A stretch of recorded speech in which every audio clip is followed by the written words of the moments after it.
Vid sidan om mig har jag Gustav Malcolm Granberg, född den 29/11/1886 här i Albrunna. Och han har lovat att berätta lite om sin tid ifrån hemmet och i skolan och så vidare. Hur var det, Granberg, på den tiden? Ja, om jag tänker på från allra första början när man blev så stor som man kunde se sig om, då var det ju så att det var ju mest man såg mor och far och barn och syskon. Och köket, det var det mesta man höll sig när det var vinter helst.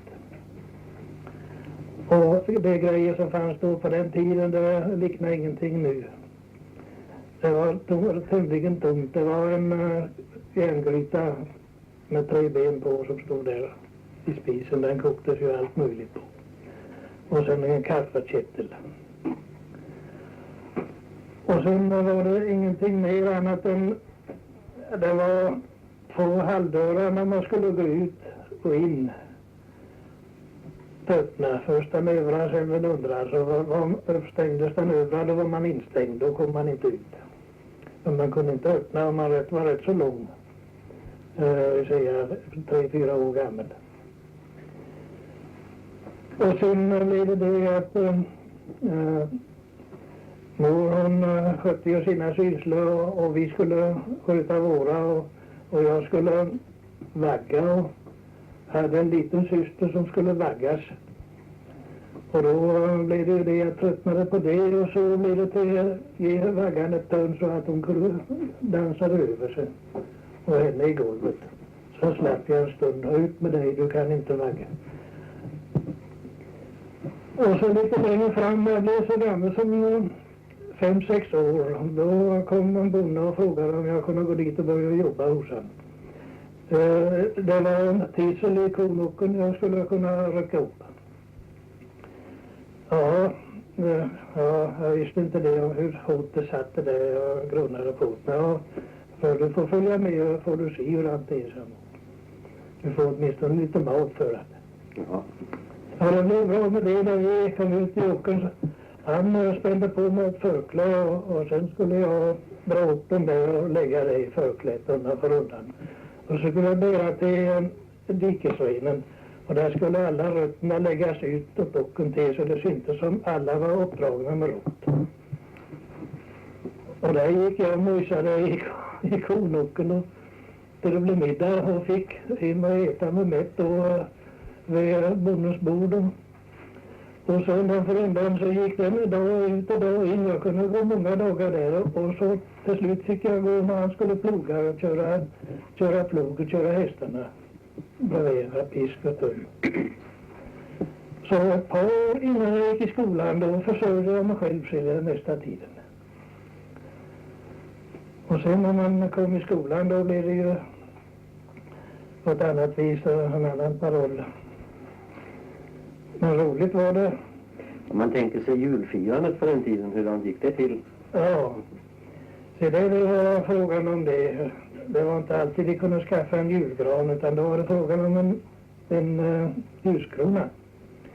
Då fanns det en gubbe vid Södra bruket som byggde sådana där ljuskronor och då fick jag ordet att jag skulle ner där och beställa en. Som jag också gjorde och jag fick löfte om att dagen före julafton så skulle vi kunna hämta den. Och Emmy och jag vi ståtade iväg ner och fick den och betalade med en hel krona. Jajamän. Och så kom vi hem och så var det då halvmörka sådär. Och då skulle vi se kronan, den där ljuskronan, den kunde stå, den hade fot med som kunde stå på ett bord eller den kunde hängas i en krok i taket. Vilket som helst, 8 ljus skulle det kunna vara i den. Och då var det frågan om att man skulle se väl och då gick jag efter en tändsticka och ritade upp och skulle lysa en över där förstår du så vi fick kunna se riktigt hur de var lugd i det. Och då var den ju klädd med papperskross. Rensa förstår du, och då blev det 4 en av de där. Ja, det blev ju en härskri med oss och de kom in och fick tag i den där och på golvet med den och fick täcke i sängen och över den och släckte henne på det viset.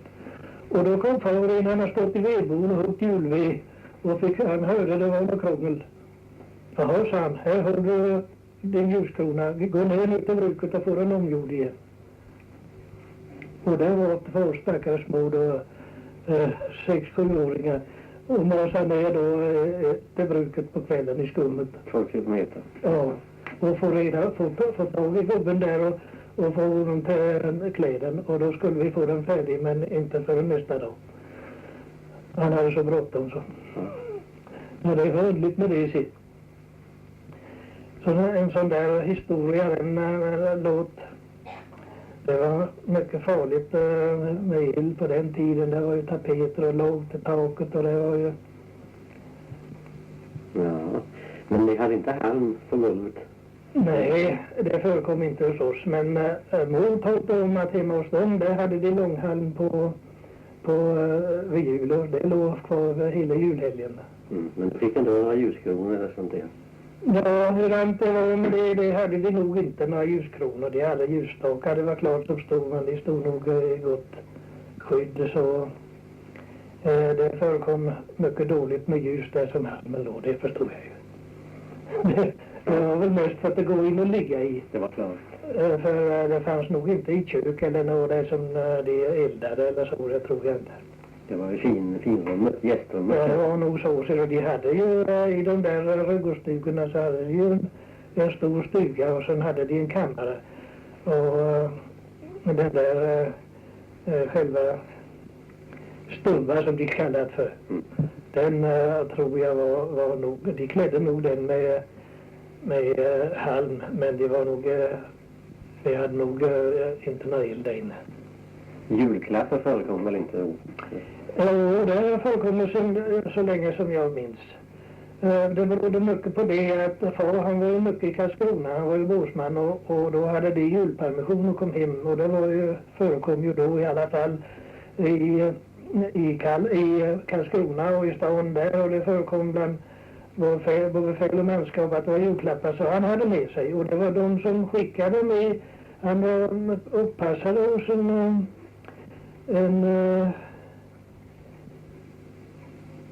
kommodör som han var pass upp. Och där hade han då så att han fick både mat och de skickade julklappar till oss. På så vis kom man och hade... Det var mest ljus kanske? Ja, det var nog småsaker sådär. Det kunde ju vara det som behövdes med. Kanske vi kunde få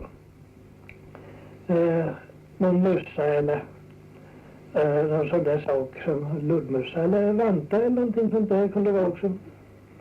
Men annars så skickade de då, han hade skrin med sig som det var fullastat då med smörgåsar och frukt och sånt där. Och det kunde hända att de kunde ha en apelsin i som vi aldrig har sett. Det fanns ju inte i bodarna att köpa sig.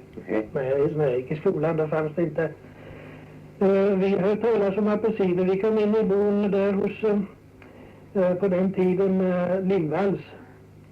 Så sa vi här från Albrunna, det var Knut, Jöns och jag.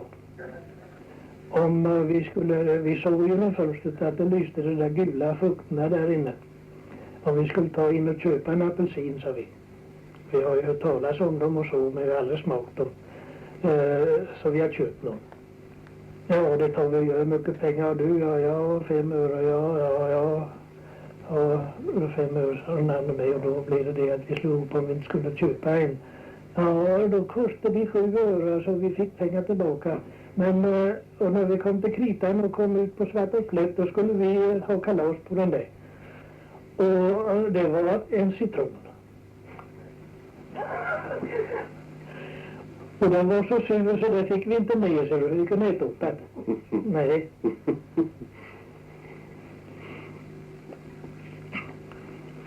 Ja, sen blev det ju det att när det blev tröske, då fick man ut och köra verket. Där fick man följa jämt ifrån den ena gången till den andra, för det var ont om sådana där pojkar i den där åldern då, 7-8 år här. I åldrarna så de väntade över för de skulle få körhjälp. Och sen skulle vi också ha kärringarna, för det var en 3-4 kärringar som gick på tröska. Och de andra inte. Och då blev det vi följde med kärringarna, och det var Erkefia. Ja. Jag talade om. Ja. Och det var Nyströmma. Och sen kunde det hända det var att mor var med. Eller Berggrena. Ja. För när de hade gubbar där i Karlskrona, säger båsmännen, då hade de ju tämligen fritt timma. Så då kunde de vara borta och jobba. Körde verket, var det med oxar eller? Ja, det var ett par oxar, ett par hästar. Ja. Det fanns en del gårdar som inte hade mer än hade några oxar. Då hade de 2 par hästar istället. Men det var en omständig sak man tror det är att gå och köra verket. Det berodde på vad det var för bonde som matade sig. Men det var att köra en timme, en tåka. Då hördes signalen från logen. Stå! Och då stannade ju hästar och satte upp öronen och visste att de skulle få stanna. Och så blev det skulle det göras rent på logen. Då skulle all bås som har blivit under en timme då, det skulle slås i vässel och skaka ur då. Och det var en bestämd takt. Det skulle, så det skakades ur och sen kom ur sig. Och sen skulle den bråsen bäras av.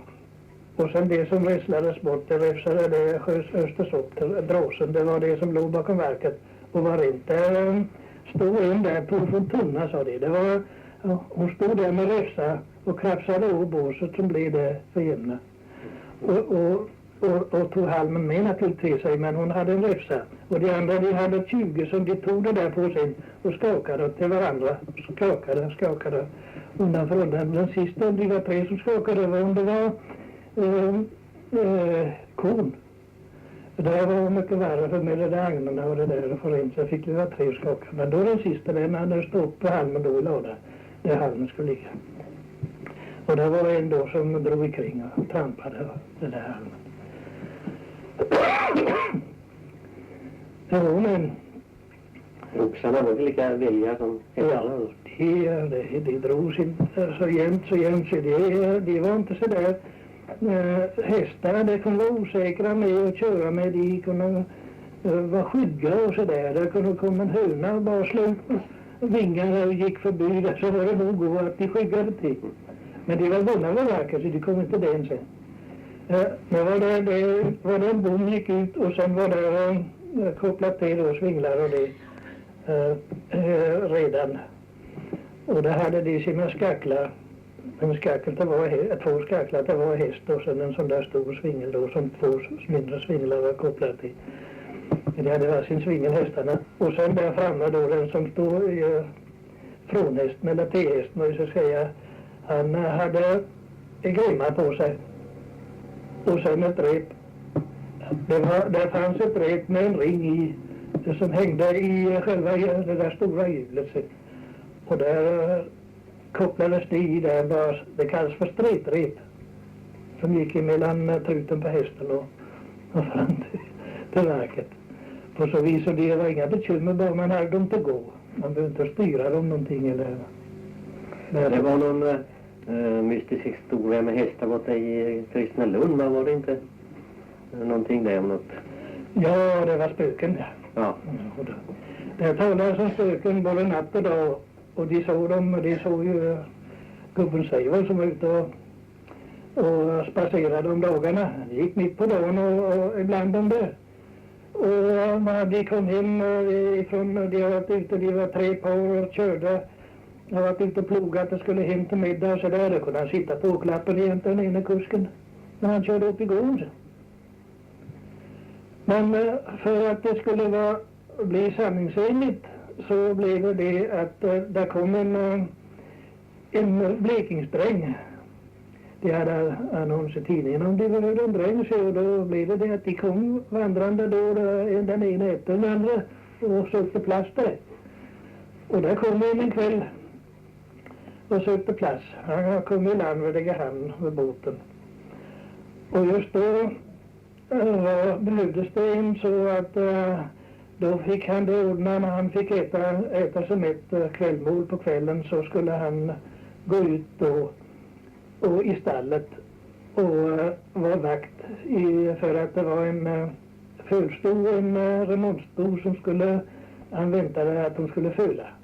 Och då skulle han stå där, och så fort han såg det blev någonting ändring då inne i boxen där den stod hästen var, så skulle han springa in och varsko sig.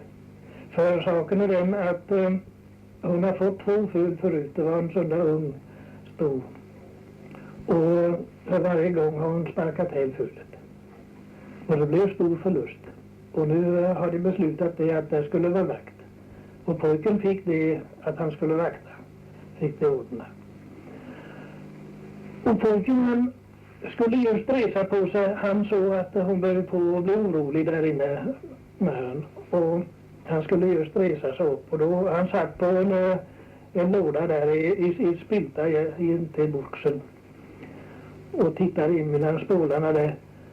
Och då när han skulle resa sig upp så kom han att kasta en blick på den andra spiltbalken egentligen på den sidan om från sidan. Och då stod det en gubbe och hängde på spiltbalken och tittade ner på honom.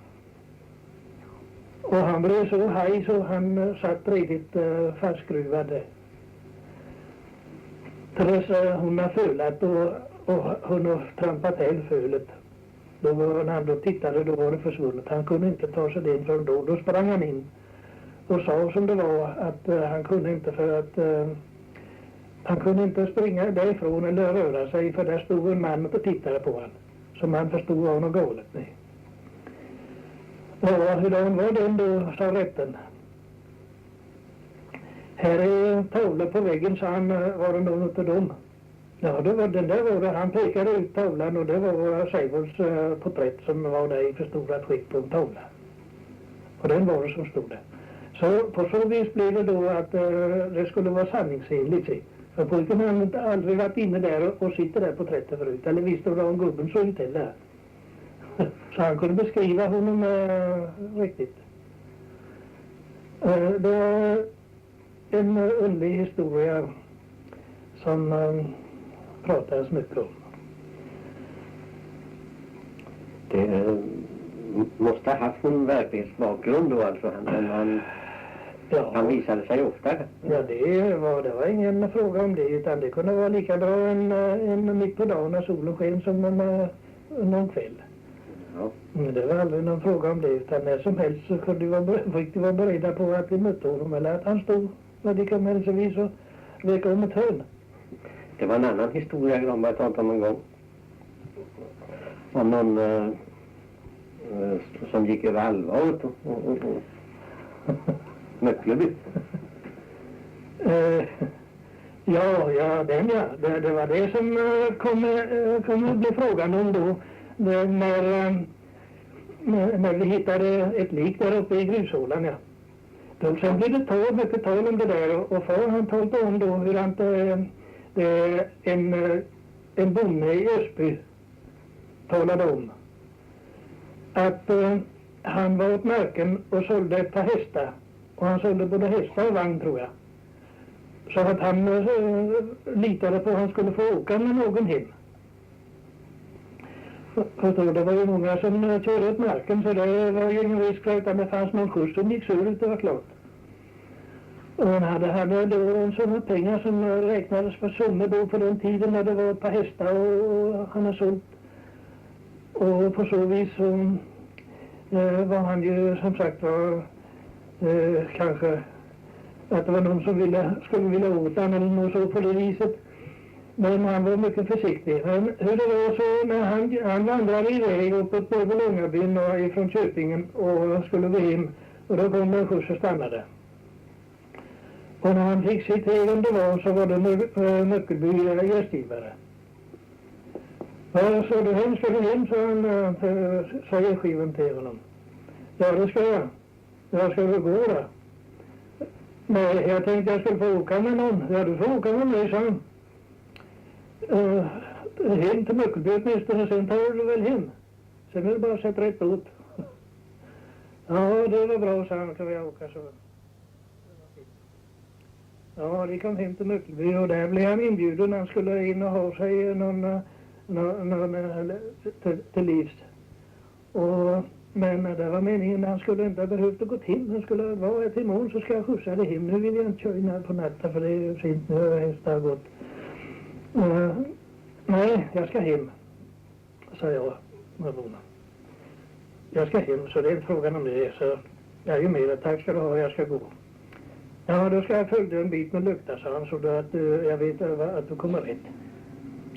Och det blev det att det gick därifrån Görsjögården och uppåt Kvarnbacken och det håller sig då.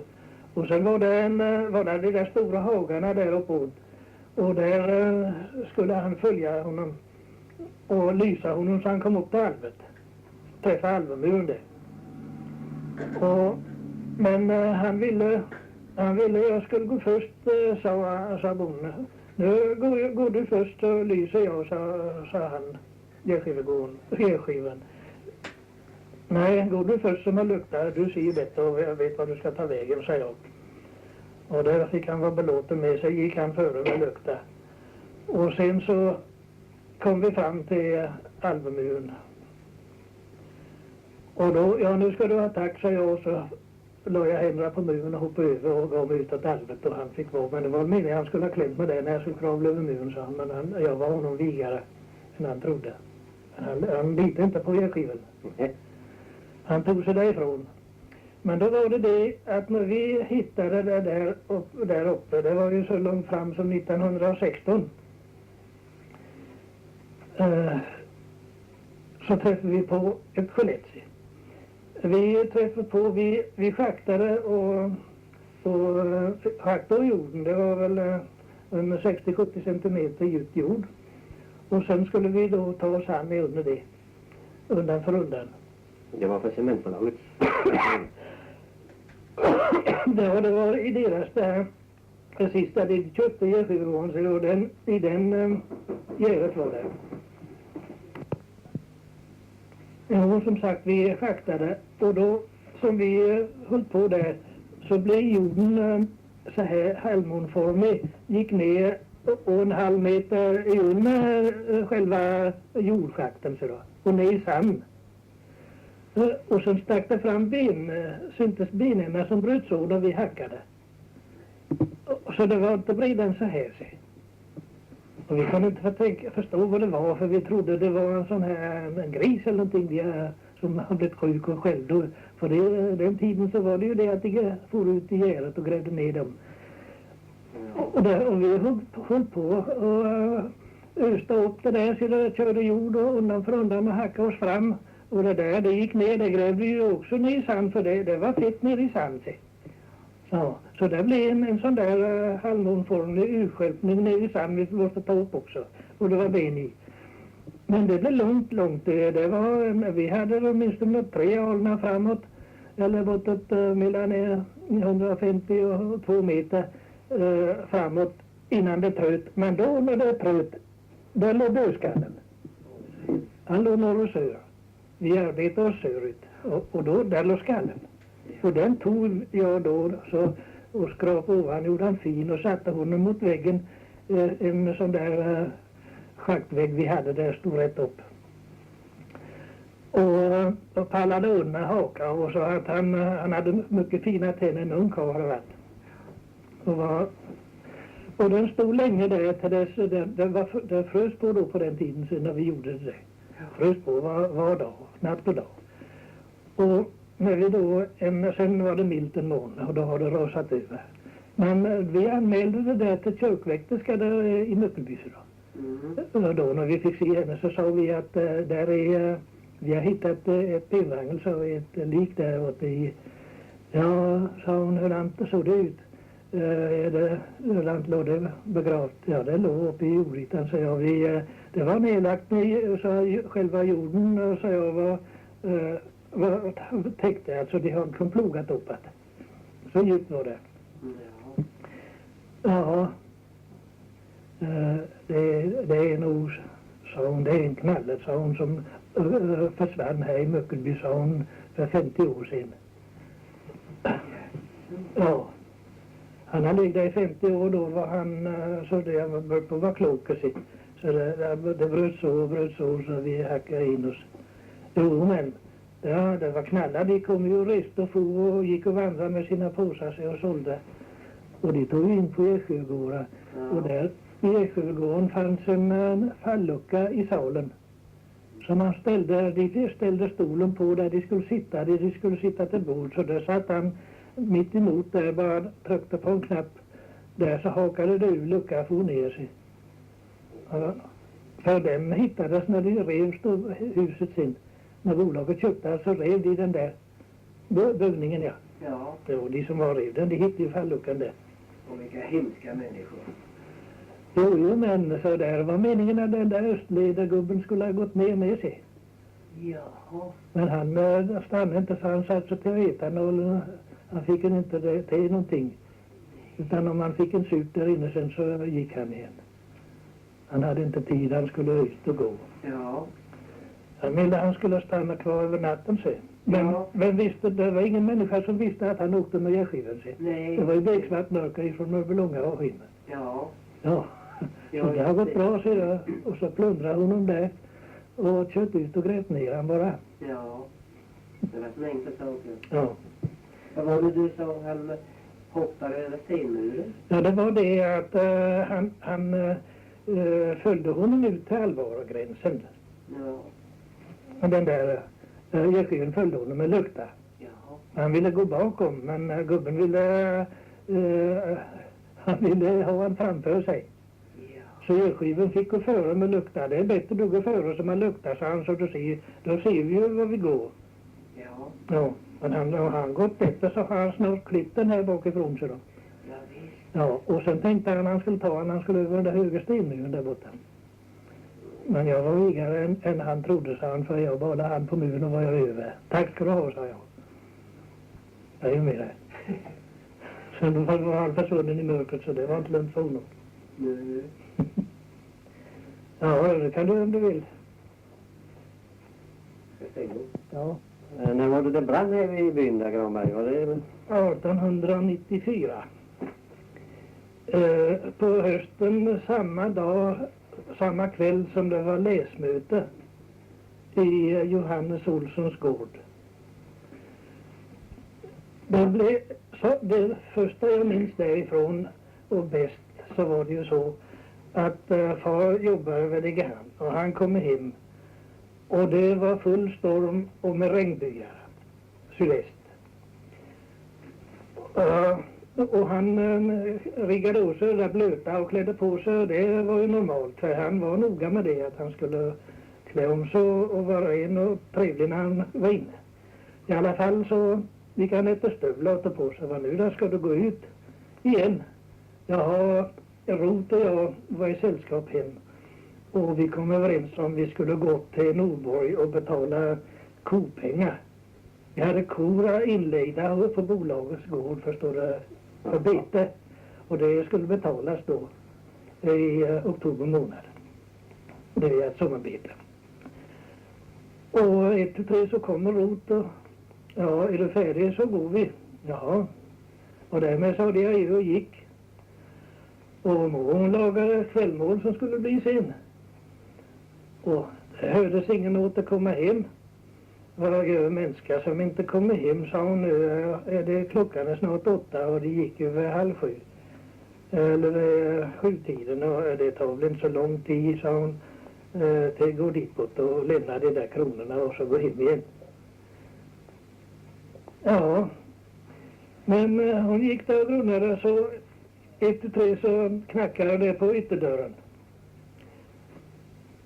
Ja, kom in du, sa mor, jag har inte låst. Men det fortsatte att knacka där ute. Och hela världen, jag tar inte med in, hon trodde det var han, så. Och hon kom ut och slog upp dörren, det är ju inte låst, sa hon. Och vad i hela världen är det du, Kristina? Det var Bergrina som var på dörren och slog där ute. Jag ser du inte, människa, att hela byn brinner, sa hon. Vad säger du, människa? Hon ut och jag hörde det där med och jag var då på mitt 8:e år. Så jag understupes ut också och skulle se och då var det ju så man låg och rök och lågorna de flög ända här ute vid Järna, ända bortåt kärret här uppe. Så man rök och eld drev iväg. Så vi visste ingenting om det sen.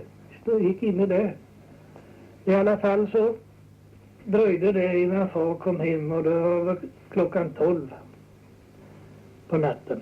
Då kom han hem och hade en skjuts med sig. Då skulle de hämta ett kar. Vi hade ett bryggkar till att brygga dricka i. Och öl. Och det skulle de ha och slå vatten i. Att hämta vatten, bära vatten i och slå i till de skulle ha till spruta. Och det skulle vara mest eftersläckning sånt där som de ställde upp kar och. Men det var rysligt. Jag var ute och skulle gå där bortåt. Men här var fullt då, hela grustaget här utom hålorna. Det var ju fulla med kalvar och får och svin och större och hästar och nötkreatur och alla slag. Och dråmande och skrik och körande och tväsen sitt uppe i byn. Ja, det var sådant som aldrig går i minnet.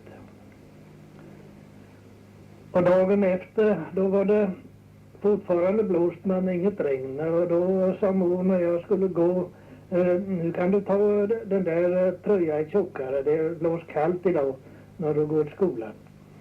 Ja, jag tog en annan tröja då än jag varit van att ha. Och så när jag kom till skolan då var barnen kring mig och frågade, har en annan tröja brunnit upp för det? De har hört att Albrunna har brunnit upp alltihop sig. Och sen fick vi hela skolbarnskocken med från Södra Bruk allihop när vi skulle gå hem. Då följde de med, var klockan 3 på eftermiddagen slutade vi då från småskolan. Och då var det att gå fram och se alltihop där borta. Och det var den ena gården efter den andra var vi inne i. En gård där låg en oxe och ett par kalvar kolade in i. Och en annan gård, och den gården där gick bondkärringar och hade kakpanna sådana där stora. De hade stick in i bakugnen sen med skorpor på och skulle torka eller någonting sånt där. Och de hade det, sen hade de en sån där som de hade i kaklugnar och riva om huslöderna med. Och stod i visthusbord i brygghuset. Där hade det stått ett saltkar som var fläsk och kött eller sånt där i, förstår du. Och det var stekta revbensspjäll och sånt där. Det stod och pelade på den där pannan skulle se om det var möjligt att kunna använda till potaterna och äta. Ja, väl. Och där fortsatte vi undan för undan. I södra ändan på byn Ottos, där far talade om hur det gick till sen när de fick reda på det där borta hos Norborgs. Då kom det rapport in där när de satt hos Norborg och att elden var lös i byn. Och det ut och Norborg med, han hade ju sitt och hade bekymmer om sin gård. Lyckades ju bra, det är klart, men han också satte en man på en häst och tar i ner till Degerhamn och kombinerade upp där manskap ifrån fabriken med allt vad de hade i sprutväg också och presenningar. De segel och presenningar hade de stora lass och kom hit med och drog upp över hela taken, över stallarna där och över byggningen där uppe, så drog de upp presenningar och segel så att det fyllde överallt och så sprutade vatten på. Så han skötte upp det där. De behövde inte släppa ut något kräk, fast de släppte ut i alla fall och motade bort dem i något gärde ifrån lagen. Men far han kom bort till Tiro Nilses och Rot han skulle gå bort till Ottos och hjälpa dem. När far kom till Tiro Nilses då hade de inte varit ute i lagen eller någonting.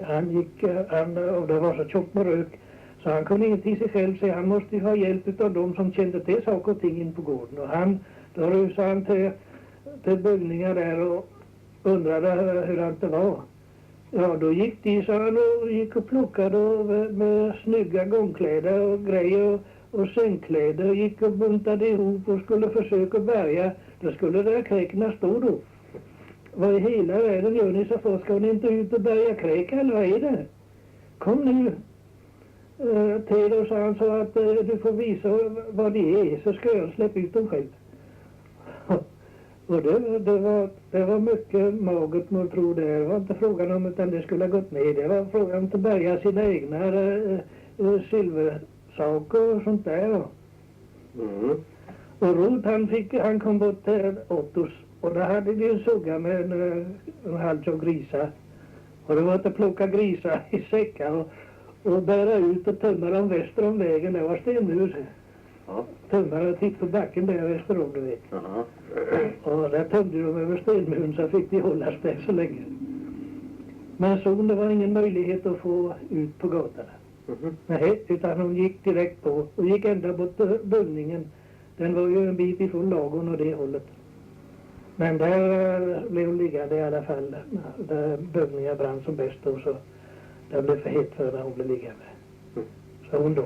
Men grisar de hade i behåll, de tömde vi i gäret väster om den. Ja. Det talades någonting om att elden uppkom på något mystiskt sätt. Jaha. Varmt allt eller? Ja, det var nog så. Det fanns möjligheter att det var så. Men det var så misstänkt ut. Det var så med det att Viktor han kom bort till Ottos där i Sörgården då. Och han kom in där och Hilda, frun på stället, hon var hemma och alla barnen, de hade ju 9 stycken barn. De var inne i köket där. Och det blåste ju som vi vet storm och regn och begsvart ute. Och han satt på soffan vid köksfönstret som vette upp gården till. Men han har suttit en stund där inne och han kom dit med en korv med palt och korv han har slaktat. Och då på vänskap så skulle de smaka det där, gubben. Och därför så skulle hon ju plocka upp det korgen och göra i ordning. Och så satt han där och pratade och om hon skulle fängna honom med någonting sen. Men i alla fall, när han har suttit lite så vände han sig åt fönstret och vek upp gardin nu så han kunde titta ut. Det fanns ingenting att se i beksvarta mörkret, det fanns inget ljus ut eller någonting. Men nu skulle han glo ut så där. Och det satt pojkarna då och de satt och tittade på gubben att han hade varit nyfiken på att titta ut. Och när han har tittat några gånger så där och så det tog väl några minuter så då tittade han om igen. Och då fann han att det brann ute. Nu brinner det där ute, sa han. Elden är löst där ute. Vad säger han, slår sig hon och sprang till fönstret och tittade och då slog lågorna upp över lagtaket och lagen där ute. Ja, så det är det att jag får förklara det där att det gick att tända så bra där ute. Det berodde på det att där Augustant som bodde norr om där var grannar, han hade en dös som jag själv var med och byggde, därför vet jag om den så väl. Det var så att när vi tröskade, jag var där och körde verket, så sa han att nu ska vi tröska över råglösningen när det ligger på här, så han som hade det i havet under. Och då så lägger vi det i portskylet, sa han. Så börjar det en del sen, men det resslar upp på loken. Jaha. Och det blev det när vi hade kört en timme då och tröskat, så fick jag gå ut där och jag skulle ta emot det där. Han la dem först i en ring då, de där tjuvtagarna rätt i mitten och sen så undan för undan och jag skulle packa till och trampa. Och sen undan för undan när det blev för högt så fick jag ta de där tjuvtagarna och dra ikring där uppe sig. Och han gick ikring då och gjorde så det blev en fin konformad stack. Och så blev det någonting på 3,5-4 meter hög, det var inte mer. Ett lass halm ungefär i. Och när jag hade färdigt där så toppen var redigt den vi måste läggas på den tiden gjorde det väl allting som kring. Och så satte han upp räpsa emot mig så fick jag sätta mig på den, så släppte han efter lite sen och tog ner mig där uppifrån. Tog mig i kranken och ställde mig. Därför vet jag så väl, och den dösen tände de i sig. när de sen, när det eldsvådan var. Det var den de var tända i. Och där, den stod så att det fanns ett jack mellan Ottos lager och så deras lager som gick på tvären norr och söder. Ottos lager den gick öster och väster. Och de möttes sig där så det var ett jack emellan och så en stenmur som var 3,5 meter hög där så blev murat för att för gården skulle vara tät. Ikring där fanns det. Men det är det jacket som man kunde se lågorna ifrån dösen där. Ifrån fönstret. Precis lagom att det var rätt där han satt i köksfönstret. Då kunde han se när det tajsidan där stacken så att lågorna kom upp högt. Så han visste säkert att det var fyr. Men han har gjort det så. Han har räknat ut att med den här stormen som var sydväst så skulle lågorna gå norrut sig. Och inte mot söder utan den gården skulle vara i behåll där han satt inne. Ja. Men det blev vakuum där bakom lådan så illen drogs emot låda emot läde och tände först den. Ja. Så den rök med först och sen så och dansade kring där och lågorna brann runt och sen så blev det hela sen 8 gårdar brann. Jajamän. Det var Otto och Augustant och Ulland och Theodor Nilsson och Jansson och Gustav och Johannes Olsson och Gustav Olsson. Alla de 8 bönderna blev utan gårdar. Ja. Men Viktor, vad var det för en profil? Ja. Han flyttade från Smeby hit. Det berodde på det att det var en bonde i Smeby som har sökt upp gården. Och så blev han änkman. Nej, så dog han så hon blev änka. Han hette Nils Jönsson, deras far i Smeby. Och de hade gård som sagt som han har satt i pant då för sitt superi. Så när hon då var färdig, blev änka då, så hade hon inte annat än försöka komma därifrån. Hon kunde inte gå där och sitta i någon stuga heller, där hon förut har suttit som bondkärr. Utan hon flyttade bort här. Och då var det meningen med pojkar, de var stora då så de skulle kunna för sig och henne. Och de flyttade hit till Albrunna någon gång på 1860-talet. Och Viktor, han var en oäring. Han var så där mods som inte kunde göra någon nytta, förstår du väl, utan det galet skulle det vara allting han gjorde. Ja. Och där gick han här, Berggren kände till honom lite med.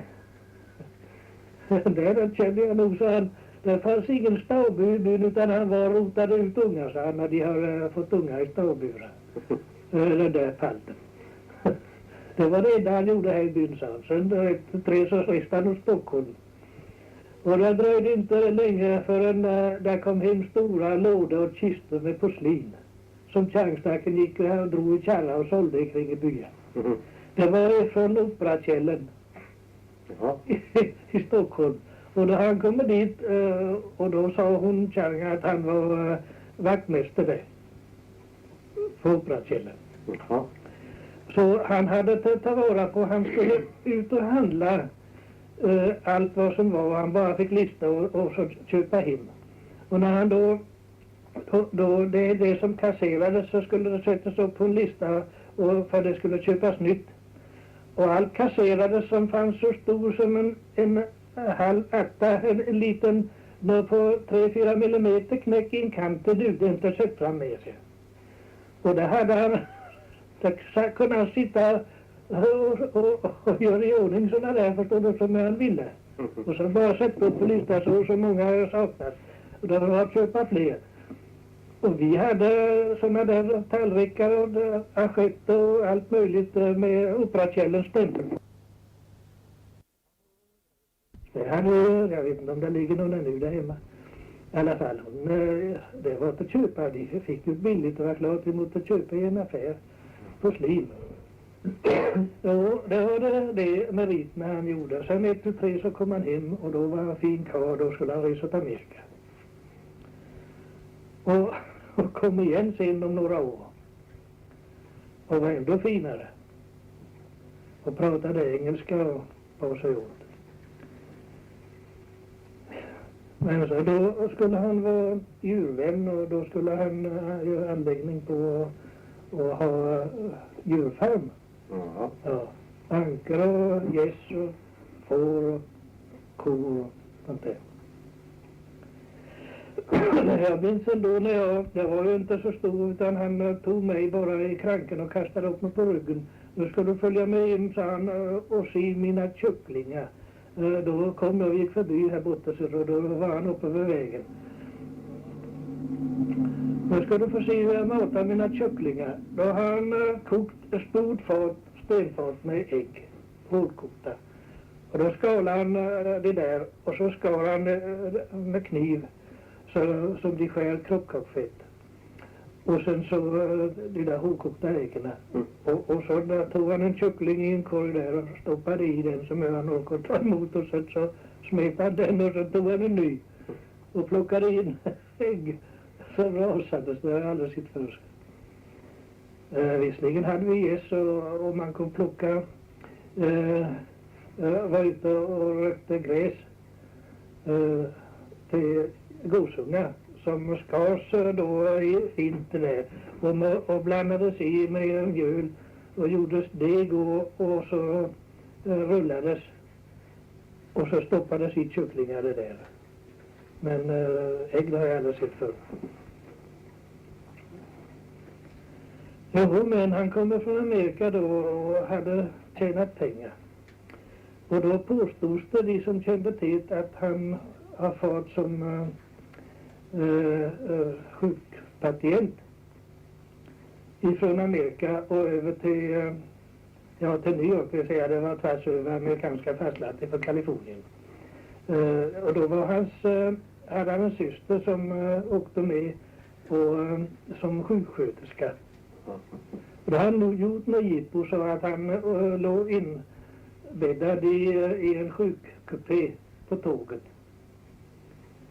Så hade han visat sig aldrig riktigt utan hon tog emot allt vad som kom och han var sjuk och sen så fick väl den där sjuksängen gå tillbaka med tåget sen till Kalifornien igen när det tog vägen för när han bara kom till båten som skulle gå över oceanen då var han kryens. Ja, han gjorde många jippor den gubben. Det var en annan, det var Palm.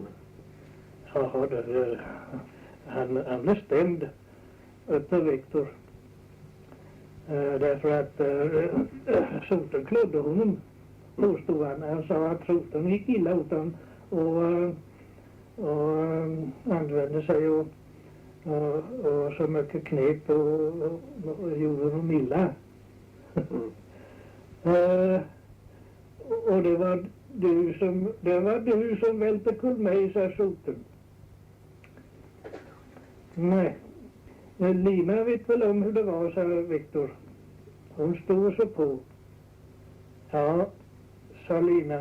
Jag såg nog hur det var, sa hon, för det var du, sa hon till Viktor, som gav det på Gustav stacken. Han heter Gustav Palm. Jaha.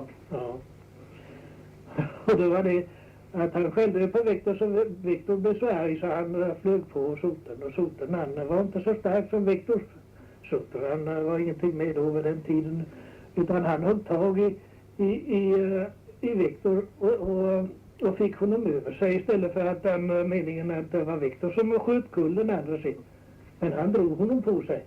Och så fick han tag i underlivet på Viktor och klämde så han illvrålade så det hörde så väl i byn. Och så låg han upp på soten. Ja, det var ju det där så underligt ut. Och det skulle vara soten som skulle ha gett halsvett. Som hade den andra över sig. Men i alla fall stämde Viktor soten för misshandel. Så soten skulle stå för misshandel. Men vittnena sa att det var Viktor som misshandlade soten. Och så, för han låg och slog soten så. Ja. Och så skrek han. Han plågades mycket svårt. Ja, när vi kom ner till tinget då så var det ju frågan om det där. Och Viktor han skulle ju försvara sig så gott han kunde. Men då sa soten. Du tror väl du har de grön gåsung och gör mig här också, sa han. Han trodde att han hade grön gåsung. Alltså han kunde göra vad han ville med sig, trodde han. När han stod där nere vid tinget. Det hade soten roligt. Han stod där en gång när jag kom soten på östra sidan om vägen där mitt för Gustaf Pettersson tänkte. Och då stod Viktor och hängde där på sin grind. Kom hit du, Elis gris, sa soten. Så ska Gustav leka med dig du. Eli heter hon, kärgamodern. Ja. Kom hit du, Elis gris, så ska Gustav leka med dig. Ja, det var Viktor det. Eventuellt lägger där. Ja, men det är ingenting med tinget där. Ja, det blev det naturligtvis. Han fick nog böta lite, Viktor. Och så skulle han väl soten ha någonting för misshandling, det är klart. Ja. För sveda och verk. Men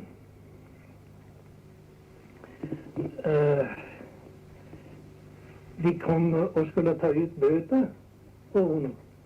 Det var kronfogden och länsman och fjärdingsman. Det var 3 man och skulle ta ut böter av honom. För det såg jag själv. De stannade sin skjuts där uppe vid vägen och sen gick ner alla 3. Och det var ju sånt, de knackade på, de gick runt huset där och tittade och de var och knackade, men det hördes ingenting, det är tomt. Och sen gick de och frågade där i stugorna, vet ni om Viktor Nilsson är hemma? Nej, det visste ingen har sett honom. Ja, han är väl bortrest då. Ja, då gick de upp till sin kurs och det var det. Då tog de upp papper och nubb och spikade på ett plakat av ställningen då på dörren. Och så gick de upp till kursen och satte sig på. Och det var Viktor och satte upp ändan där bak och klappade sig ändan och gapskrattade åt dem och hade kött. Så det där tog han sig. Men han var ute mot tror i Sävårdslund. Han tog hem, han planterade som en fin trädgård hemma sig. De kunde aldrig förstå var han fick träna ifrån. För han köpte ju inga. Och ljus hade han varenda kväll hemma och natt. Så det var inte borta. Men i alla fall i Sävårdslund i parken där saknades fruktträd ena efter andra undan för undan. Och han behagade då att ta sin stora hund med sig och gå ner och var där. Och 1-3 så träffade han på Viktor. Och Viktor han har plockat ur, det var en stor fin mur förstår du där, han plockat ur ner i backen så han kunde krypa in. Det var stolpan och sen nät taggtråd långt högt upp, ett par 3 meter över muren. Så det gick inte att kravla över sig. Okay.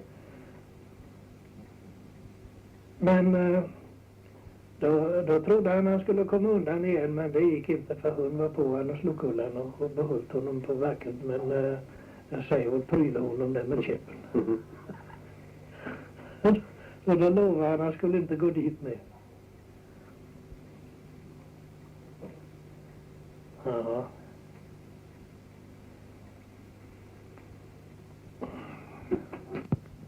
Det kunde tänkas att man kunde göra hur det gick till och så och sätta på den tiden. Ja. Det var på så vis att verktygen det var ett åder och en klys och en harv. Slätharv som de kallade det. Klys, vad var det? En klys det var en sån där trähövning. Han var väl som ett tryckjärn. Ja. Och den var full med rediga krokiga klor som gick ner då, så långa pinnar, krokiga. Och en sån där klys, det var ett handtag gick upp liksom på ett ord också, så vi kunde lätta på den ibland. Men de kunde också lägga på en stor sten på den. Om det var klimpigt och hårt och sånt där, så de behövde köra till. I alla fall, så när de till exempel sådde råg, eller sådde korn, eller vilket som helst de delarna, eller vete, då hade de order. Och order ner semi. Ja. Du förstår vad det betyder, va? De hade den 25 centimeter brett fåra de körde. Ja. Och körde upp och ner, upp och ner, upp och ner. Tänk vilket arbete. Vi skulle sätta så en rågåkare. Kom det någon efter då och strödde i? Nej, det såddes på backen uppe på med för hand. Jaså. Och sen målade vi det bara. Jo, men då kunde vi vara säkra på det. Det liksom vände ner sen. För på sånt där djup så är det 6-7 tum. Och det fortsatte då när vi har då färdiga med det, så blev det ju till släpharva efter. Men på den tiden fanns det inga giftiga saker ute i järerna. Nej. De hade en sort som de betade med på den tiden.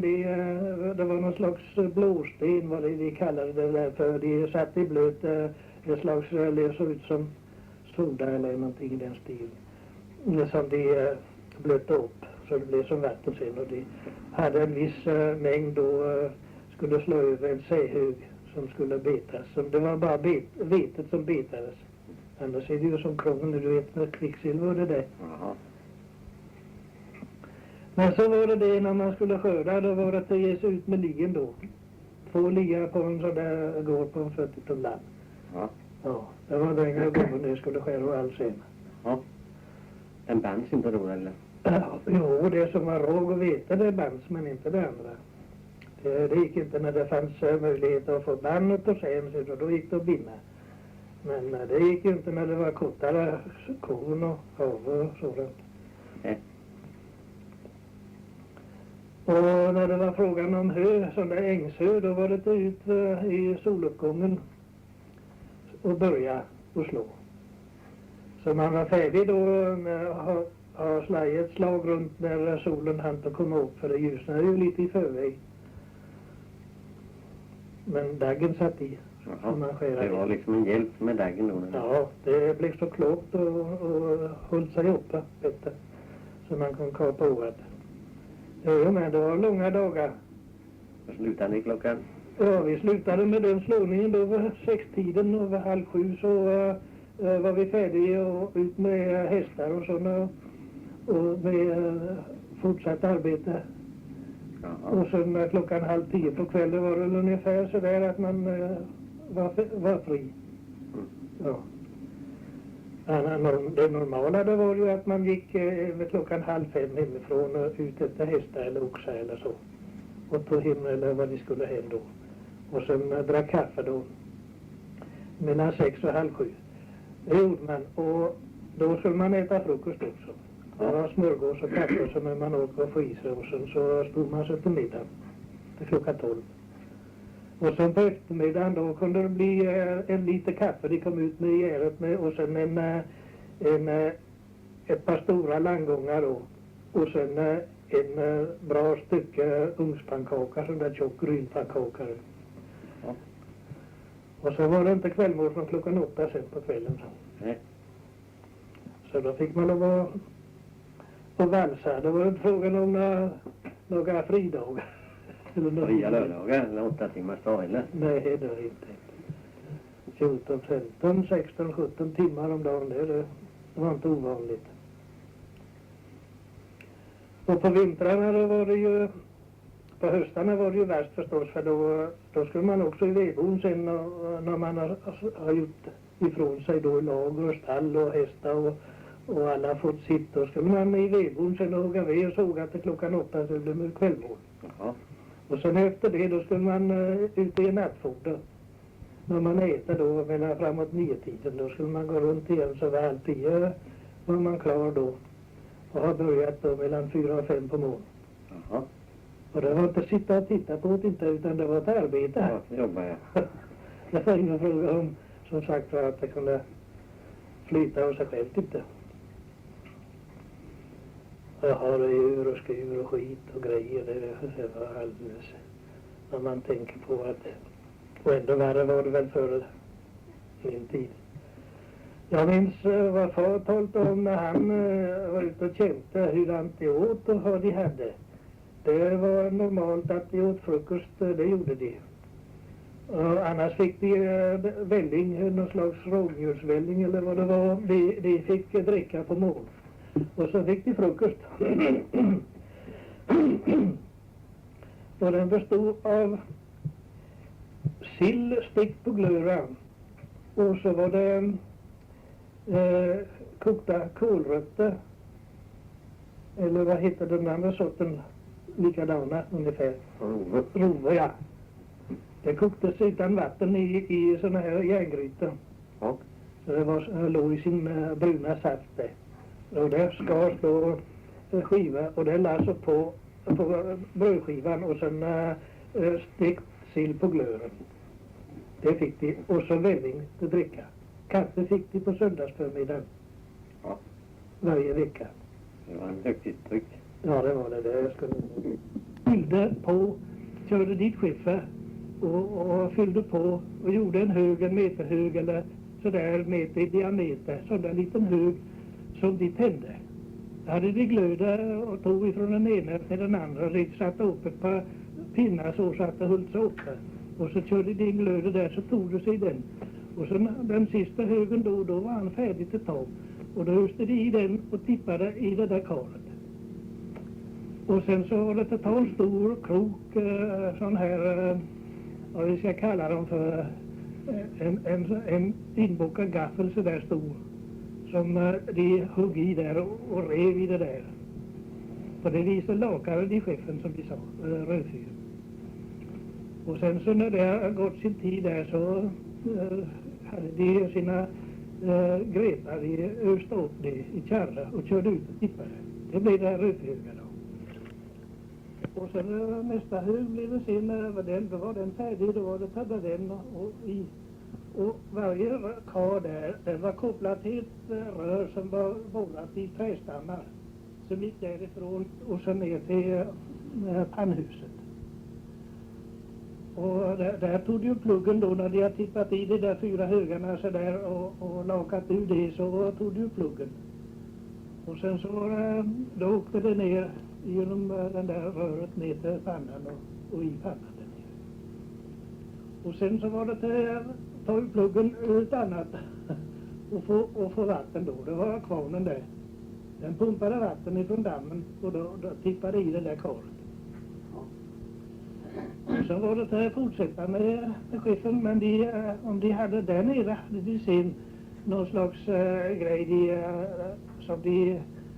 någon slags salt som de hade i pannan och hjälpa till med och få ihop som det skulle vara naturligtvis. De hade ingredienser, det vet jag, men vad det var det kan jag inte säga. Men i alla fall, där koktes det. Och så tappades det ut i kar där nere. Så det hette mutter, det som kom ut. Ja, och det var en vind, de kallade det vind var det egentligen inte, men den var ju upphöjd ett par 3 meter över marken och sen var trägolv och sen var det kar nere i det, träkar. På bägge sidor om landgången de körde. Och då körde de där och tippade i det där som de hade kokt i pannan då. Tappade pannan och så fyllde på. Pannan var på tjock bly. Det var ingenting annat som dugde för att frätta upp järn och allt sådant. Det dugde inte.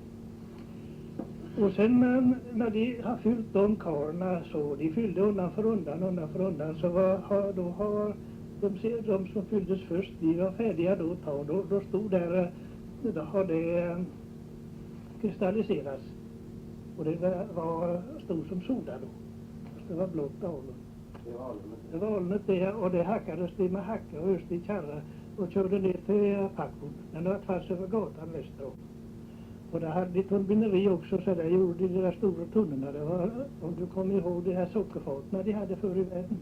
Ja, sådana stora tunnor gjorde de. Ja, det skulle väl utgöra en tunna förstås till det. Då liksom vi tänker oss 6 skeppar i de där. Och de packades och sen exporterades då.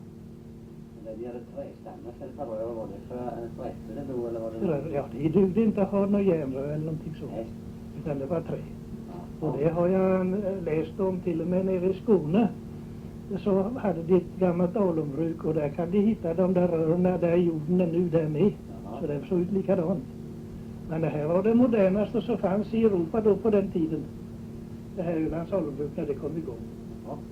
Och sen det att de hade bränslet hemtagande, så skeppen. De eldade under pannan med skiffersitt. Ja. Och förut så fick vi ta ved från Småland Ja. och elda med. Och det var det som gjorde att det var billigare då att frakta över skiffen till Småland. Då anlade Lovers bruk där på Småland, vet jag. Ja. Och där hade de ved då. Då köpte de skogar där och eldade med.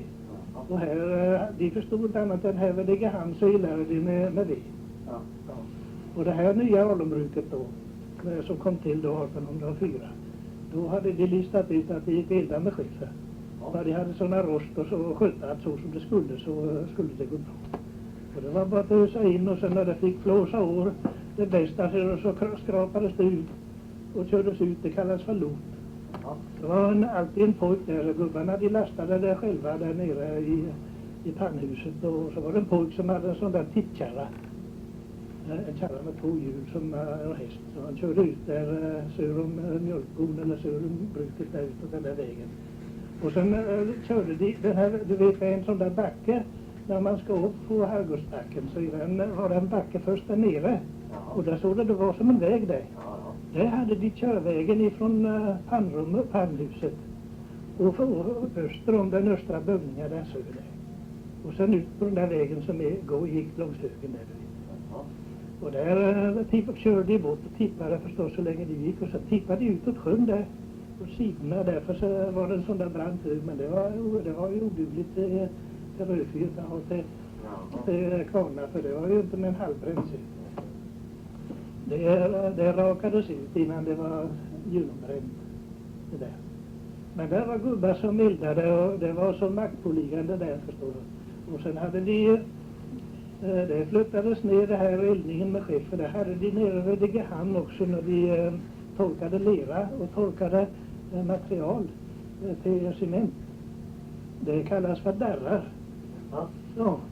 Och då hade de en eldstad då, det var nedgrävd under jord som en låg källare så där det kunde vara 1,5 meter ner ungefär, som de hade panna där. Där hade de pannorna där gick en gubbe där och öste in skiffer och rakade ut. Och där var en gubbe som hade det som jobb att köra ut loten efter. Sen det han rakade ut. Det skulle en gubbe ösa i kärra och köra. Och det blev hela det där utfyllningen där väster om hotellet, du vet. Hela de stora planerna utfyllt med vad som de fick ur i darrarna. Ja. På nyare tid var det att de körde i vagnar förstås. De öste i vagnar och körde med häst och hade annars gick det en gubbe, han körde ända bort till Karlstor med kärra och tippade där borta. Han hade jämt jobb. Men i alla fall, darrarna, då var det som en stor låda, förstår du. Och hade det då järnhallar till golvet. Så det här, har du sett sådana? Det är sådana här fyrkantiga, gjutna järnblock. Och i den där tjockleken ungefär. Och sen var det då så falsade så att det ute i kanterna så var det en fals som låg med så över så att det var tätt.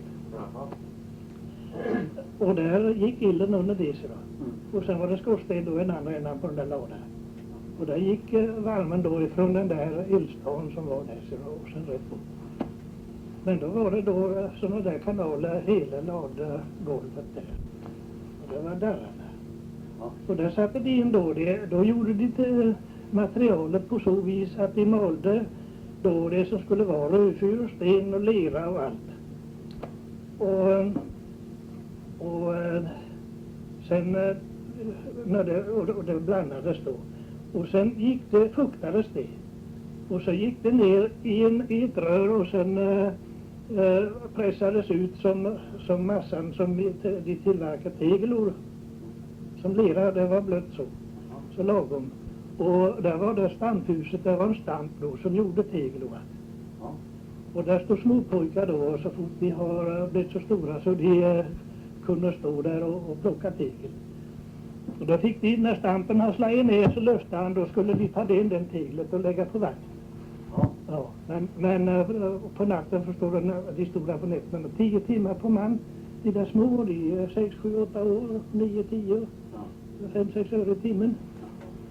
Där stod de, och då blev det att de stod somnade. Och då fick de inte den teglet, förstår du, det lörde även på teglet och kom inte för att ta den, då kom stampen ner så då krossade han ju fingrarna på dem. Ja, då gick de med armen i band, vad är det med dig? Ja, fördärvat med, sa folket. Och det var det vanliga, då kom de upp i skolan. Då fick lov att vara där, men det läktes. Sen när de var läkta igen så var det ner stamphus, så hade inte att gå i skolan inte. Ja, är det underligt va? Jo, men så gick det till att det stampades tegel och de då var det ju som du vet halvblöta, halvtorra. Det gick inte att måla i kvarn eller lägga, det skulle brännas sen. Och det gick inte med blöta utan det skulle vara torra. Och då staplade de in där och körde de tegel från stamphuset och sen in där och där skulle de staplas. Och sen hade de en sort som de hissade upp. Det var hiss. Ja, det var en hiss i ugnshuset. Och där hade de en slags tralle som de staplade på där.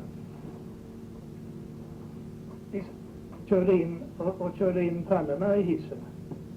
De åkte upp och så hade de bro där från ugnshuset och i land. Och det var torklådor, kanske mellan 20-30 torklådor med 50 meter långa. Och de var ungefär byggda som vi ser det här handelsstånden de har på marknaden. Ja, så det var ett tak bara så och så var det en hylle där inne under taket. Det var stolpar så här som var om taket. Så var det spår då emellan och så var det bara lagom så att trallan gick fram. De kunde stå en på var sidan om trallan och stapla in på bägge sidor utav teglerna.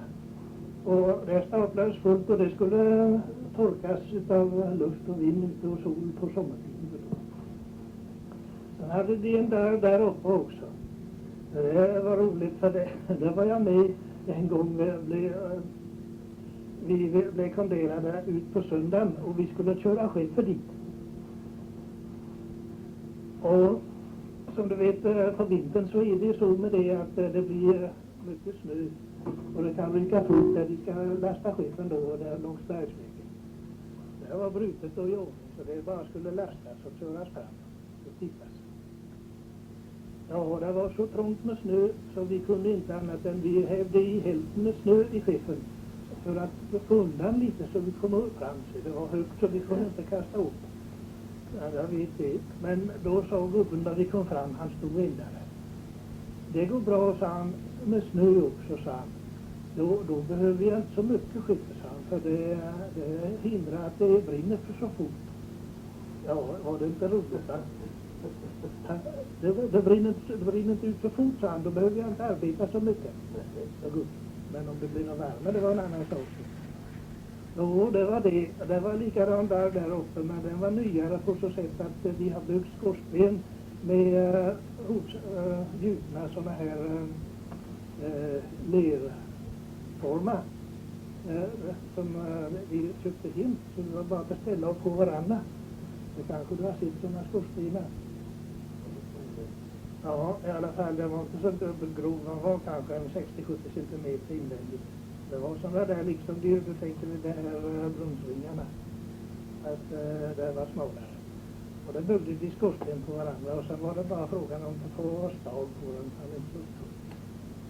Så gjorde vi där, men annars lurade vi där nere alla skorstenar vi var inne och fick.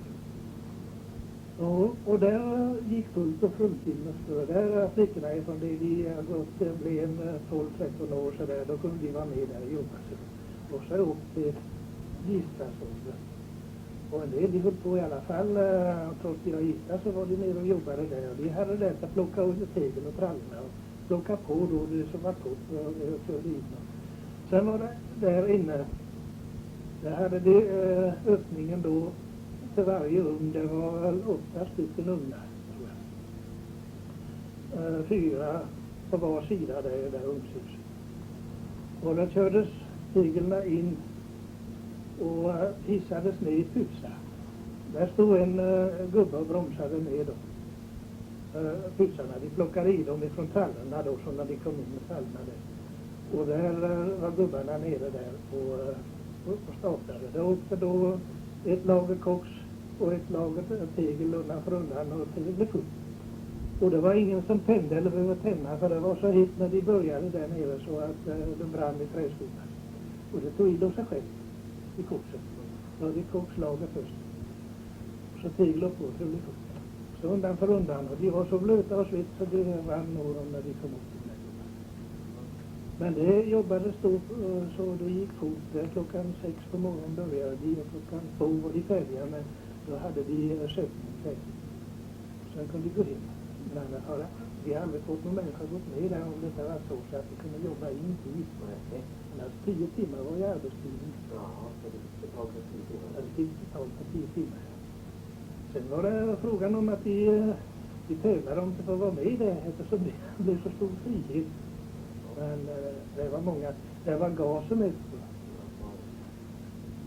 Det var en gubbe som, ja det var en ung karl, han kom dit, han begrep inte bättre utan han hade ätit middag. Så gick han och la sig och skulle sova middag, men han tillhörde inte det gänget utan han har gått in där. Han visste ingenting om det där utan han har gått och lagt det. Det var lucka över hålet sen de har fyllt den ugnen sen. Och där låg han och hur det var så läckte upp gas där. Han la huvudet på den där luckan och stack upp så här mycket över golvet. Och när de sen skulle börja jobba så såg de, ja de som gick där, de såg ju att han låg där och de trodde att han låg och sov sig. Och det gjorde han somnade och dog. Ja, de spelade bort honom som han låg. Det hände flera olyckor som jag blev så vill säga när vi var bort dem. Och så en, bland annat då var jag och körde vagnarna ifrån Alva. Så då hade man ärende att springa ner igen de där våningarna där i kvarhuset och upphuset. I alla fall en morgon när vi kom ner då skulle man springa ner i bon. Du vet, det var en föreningsbon som ägdes av bolaget och folket tillsammans. Då skulle man ner där och handla hos spelhutarna. Då kunde det hända att man fick vara med och se någonting. Då var det iväg med när vi kom ner där på morgonen. Och då har den stacken, han har jobbat på natten och så skulle det komma en annan. Det var där nere vid hissarna där nere vid botten i ungshuset. Då var det en remskiva som han skulle slå på. Och det var lösskivor som du vet. Och det var som den gick på som hade stannat. Det var det ena de hade så de skulle dra ur den. Det hade en stake bara stack upp så och sen böjde in remmen in på lösskivan. Och då var det, då skulle den slås på. Då hade han stannat, han som skulle gå hem. Och då blev det att den andra som kom, skulle han visa honom. Så här ska du göra. Och han gick upp där och hur det var så hade han inte, antingen hade han inte knäppt lusen eller var den trasig, för i alla fall den tog lusen.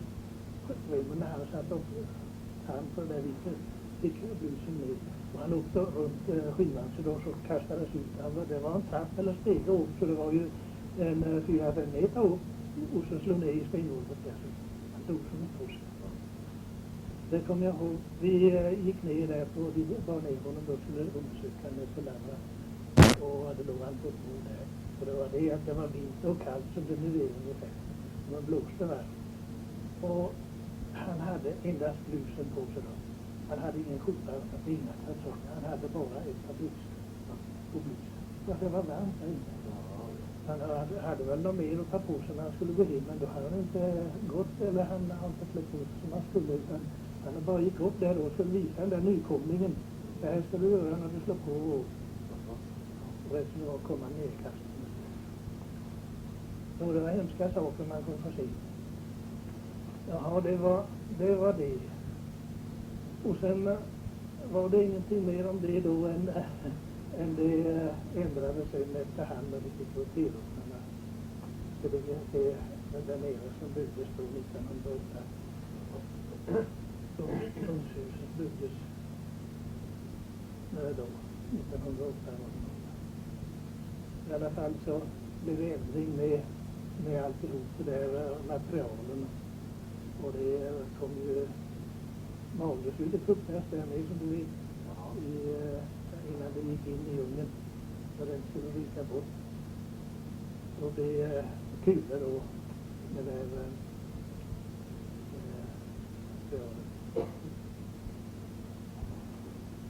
Det arbetsförhållandena bättre då när det ändrade om det? Ja, då, sen kom den här storstrejken. Den gick ju över hela Sverige och det blev ju här likadant. Det blev ju sen kom det så långt fram så sen dröjde det ju ändå i 10 år innan 8-timmarsdagen kom. Vi arbetade ju på 8-timmarsdag och 3 skift, vi som arbetade i skift. Det kommer väl inte förrän efter första världskriget, tycker jag. Men timpenningen då när jag började, 1905 började det. Jag var ju ute på landsbygden förut. Och när jag kom ner där då så har jag fyllt 18 år. Och då ansågs jag för att jag var full lokal och då fick jag 25 öre till. Det var det. Och det blev då på 10 timmar 2,50 om dagen. Men jag vet stenbrytarna, de lastade 5 vagnar, då hade de 2,40. Det var före det.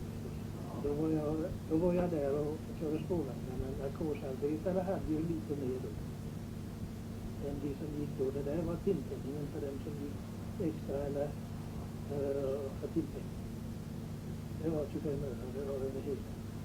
Men jag kan tala om en historia. Jag var i Väntlinge och då skulle jag skjutsa.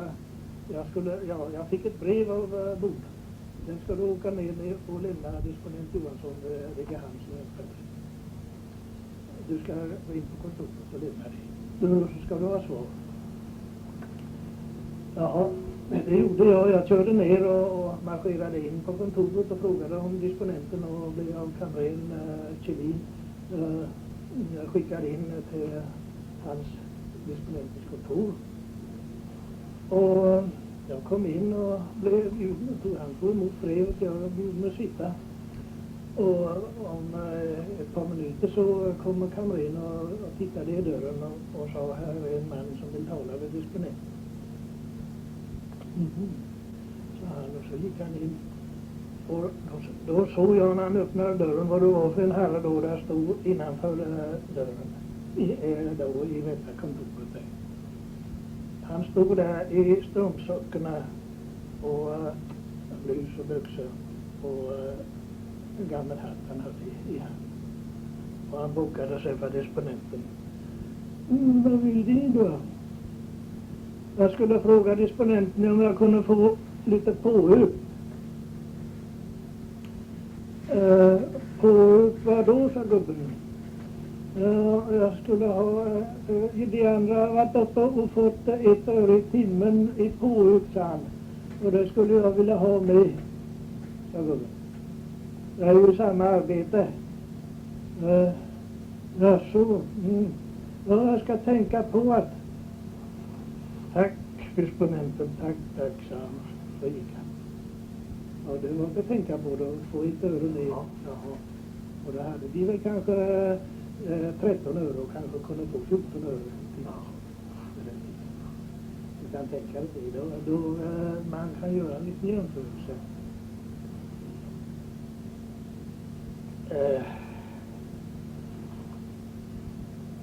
Och där nere vid Södra bruket, där hade de väl inte någon.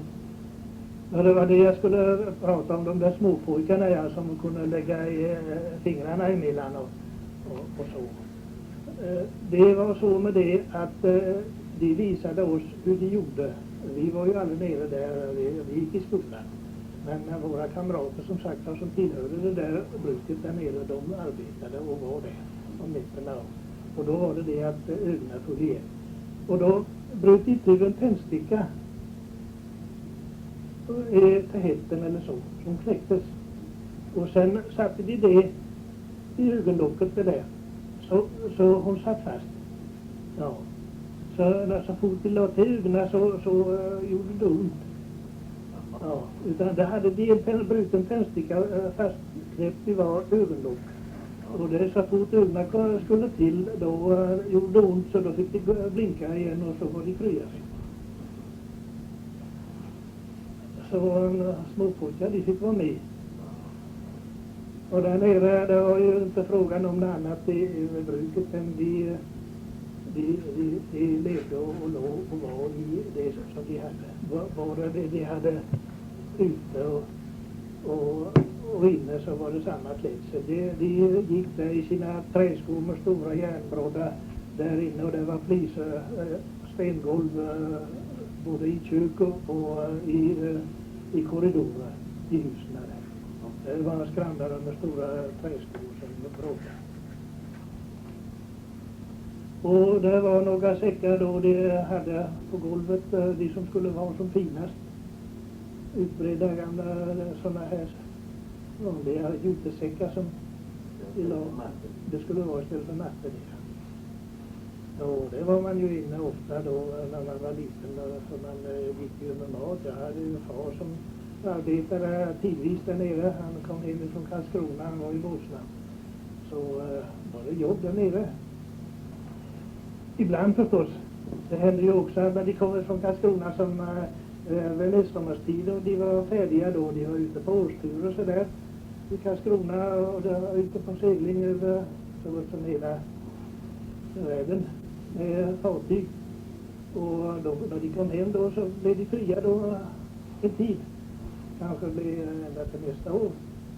Och då blev de fick de en bjudning igen. Men i alla fall var det så en gång, det vet jag. Det kom till far då.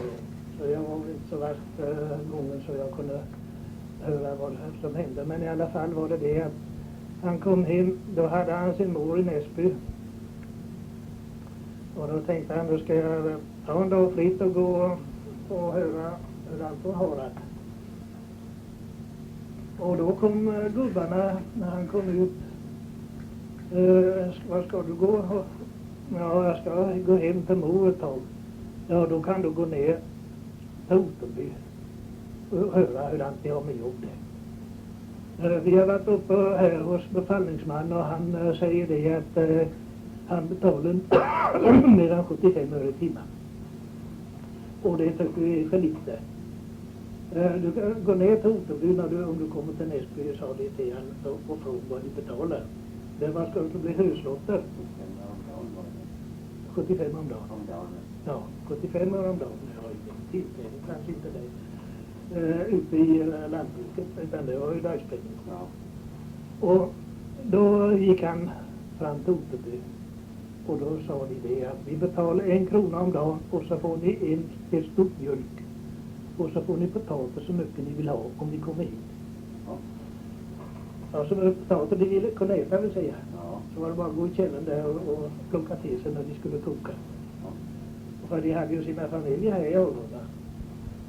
Och det blev det att vi marscherade iväg dit och kom dit där de gick på söndagskvällen. Och då skulle de ligga på höskullen på nätterna. Ja, det var länge det där, hela den stora ängen skulle slås där öster om skogen. Och det blev det att de tog en rasse brödkaka med sig och hade något såg.